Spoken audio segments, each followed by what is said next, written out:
এটা একটা রাস্তার ডিভাইডার। রাস্তার ডিভাইডারে সৌন্দর্য বর্ধনের জন্য কাজ চলছে এবং এটাতে মাঝখানে ফুলের চাষ করা হবে এবং চারপাশ থেকে দেয়াল দিয়ে ঘেরাও করা হবে, মানে বাউন্ডারি দিয়ে দেওয়া হবে যাতে ফুলের চারা, ফুল গাছ এগুলো নষ্ট না হয়। যে শ্রমিক ভাইয়েরা আছে ওনারা দেদারসে কাজ শুরু করেছেন, কাজ করে যাচ্ছেন। শ্রমিকের হাত ধরে কি না হয় এই দুনিয়ায়। শ্রমিক ছাড়া, শ্রমিকের শ্রম যেখানে লাগেনি সেখানে কখনোই সভ্যতা আসেনি। সৃষ্টির শুরু থেকে এই দুনিয়ার যা কিছু তিল তিল করে গড়ে উঠেছে সব কিছুই পরিশ্রম, শ্রমিকের অবদান।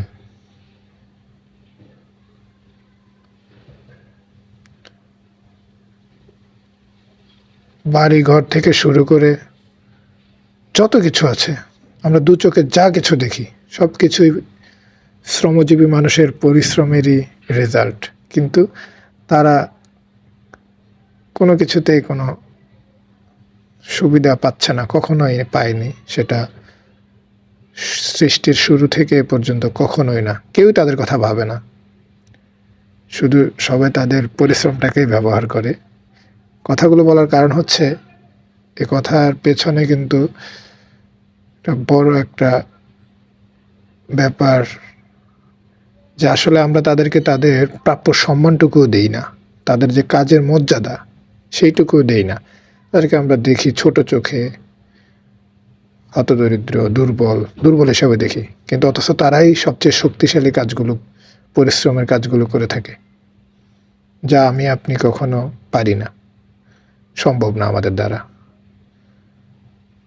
যে দালান তারা গড়ে তোলে, যে বাড়ি তারা সাজিয়ে গুছিয়ে রেডি করে দেয়, সে বাড়িতে আমি আপনি থাকি, তাদের থাকা হয় না। তারা খুব ঝুপড়ি অথবা খুবই সস্তা, খুবই যেখানে আসলে ওরকম কোনো সুযোগ সুবিধার কিছুই নেই, সেখানে তারা কষ্ট করে থাকে ফ্যামিলি নিয়ে, বউ বাচ্চা নিয়ে। তাদের সংগ্রাম শুধু দুবেলা দুমুঠো খাওয়ার, তিন বেলাও তারা ঠিকমতো খাবারটা জোগাতে পারে না অনেক সময়।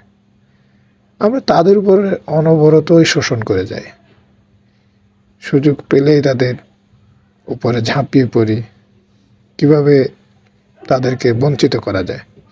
এটা এতটুকু বোঝার চেষ্টাও করি না যে সভ্যতার পেছনে কারা, তাদের অবস্থান কি হওয়া উচিত, কোন জায়গায় তারা থাকা উচিত।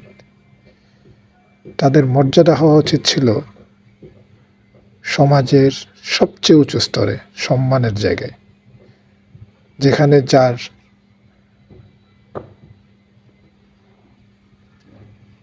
কিন্তু আমরা তো, সেটা তো দূরের কথা, আমরা তাদের মিনিমামটাও দেই না।